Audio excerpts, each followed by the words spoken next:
Ju e dini të gjithë, një ditë për ditëve kur e thirin në ushqim një Yahudi në Medinë, ajo gruaja e vet i jep helm, i shtin helm ushqimit dhe mishit, sidomos asaj pjese që mas shumë ti e kishte merak pejgamberi sallallahu alaihi wasallam. E mori një kafshat dhe Allahu i tregoi se tha mos vazhdo me hangër se ky ushqim ka helm. Edhe e nërprej ushqimin. E morën mishin edhe analizuan edhe doli se është i helmum.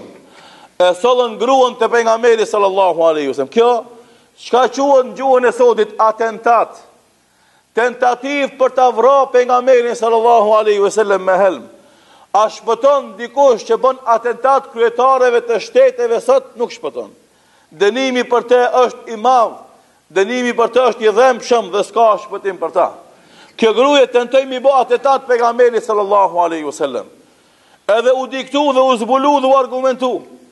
Edhe çka boni pejgamberi sallallahu alaihi wasallam ata? I than sahabët, ata dënojnë. I tha Muhamedi sallallahu alaihi wasallam, jo, tha mos e dënoni.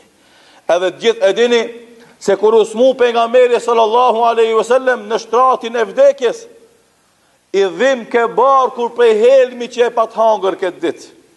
Edhe andaj ulemaja thënë se pejgamberi sallallahu alaihi wasallam ka vdek edhe si shahid për shkak këtij helmimit me të cilën ka tentuar me helmun kjo Yahudika.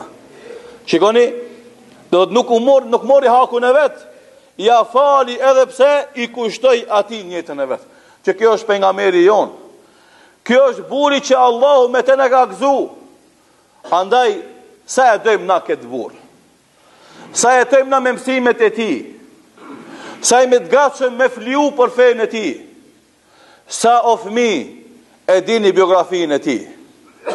A ju kujtohet dhe njëherë gjatë ditës të ecë në për udhë sokaket tona, të mësuna për shkollat tona, të pununa për zanatet tona, të pununa për punët tona, atë shkon në mendja dhe njëherë me kujtu atë ditë, ato kora, atë vend ku ka jetu pejgamberi sallallahu alaihi wasallam. Me të mush zemra me dashni për te, me të kap malli për të taku me te, me të piku lot syt nga malli dhe dashuria që ki për te.